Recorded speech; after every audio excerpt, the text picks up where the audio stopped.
In the late 1960s and early 70s, air piracy was a common occurrence over the United States skies. Many of the hijackings were politically or financially motivated. Rafael Minichiello was shorted to $100 by the United States military. So he decided to hijack an airplane home.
On October 31, 1969, Raffaele Minichiello boarded a flight from Los Angeles to San Francisco.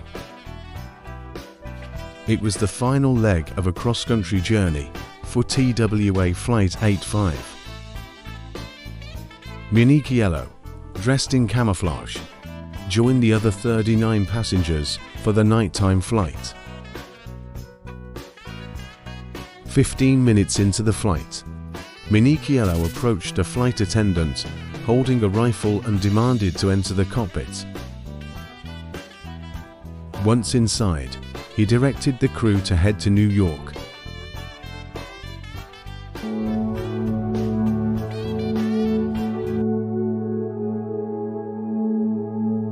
Raffaele Minichiello and his family immigrated to USA at age 13. After their hometown was devastated by an earthquake. They settled in Seattle, and at age 17, he volunteered to join the Marine Corps in Vietnam. He arrived in Vietnam the 15th of December 1967 and spent 13 months there. He left decorated, having been awarded the Cross of Gallantry by the South Vietnamese government for displaying heroic conduct during the war. His father, suffering from terminal cancer, had since returned to Italy, and Raffaele had saved $800 to visit him. When he checked his account, though, $200 were missing. He requested an explanation about the missing $200, but did not receive one and felt he was treated rudely and disrespected. Angry and vengeful for not receiving an explanation for the missing money, and after drinking 8 beers, Minichiello broke into a post exchange of the army base in an attempt to steal $200 worth of supplies. He succeeds but is arrested and court-martialed. Fearing he would be sent to prison, Minichiello does not attend his court-martial, but takes his rifle and heads to the airport instead.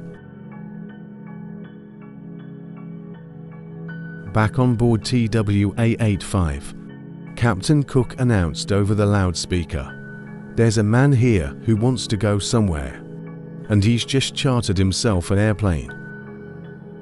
The other passengers began speculating where the plane was heading. Minichiello himself seemed not to know, suggesting maybe they should go to Rome.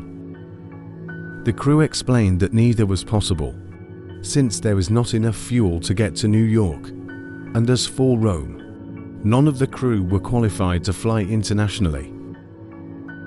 After some discussion, the destination was then revealed to the other passengers on board.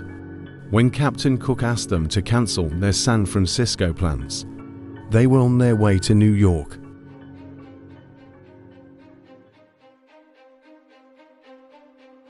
Captain Cook notified air traffic control of the hijacking and persuaded Minichiello to allow him to land in Denver to refuel.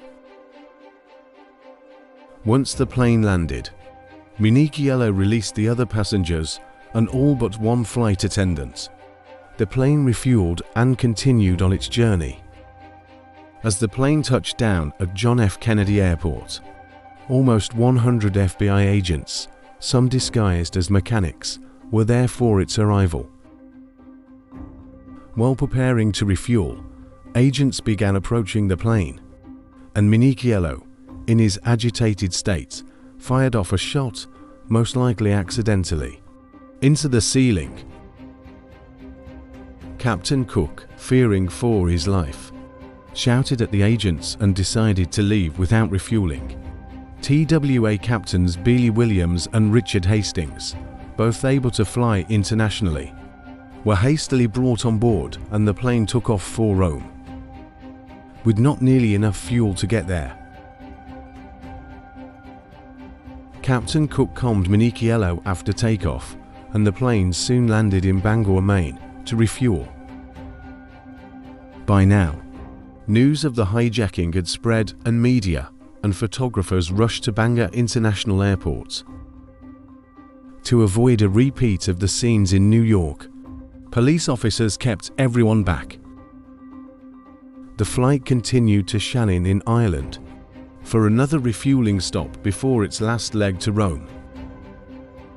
On board, the tensions calmed as the crew and Minichiello talked and played cards.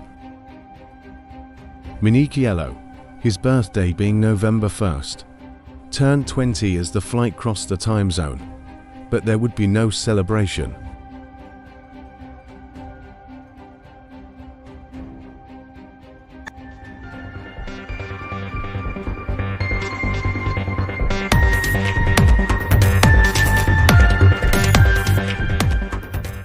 "18 and a half hours after the hijack began, in the early hours of November 1st, the flight landed in Rome. Minichiello apologized to the crew and set out to meet Pietro Gulli, the airport police chief, who had volunteered to meet him. They sped off, trailed by police officers, in Gulli's Alfa Romeo.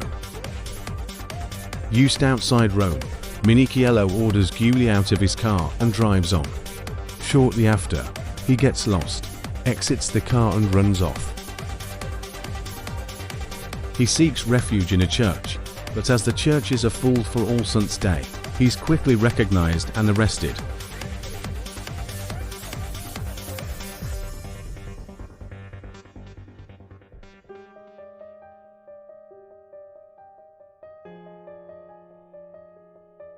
Italy refused to extradite Minichiello to the US, and he only received a 7.5-year sentence, which was further lowered to 3.5 years on appeal.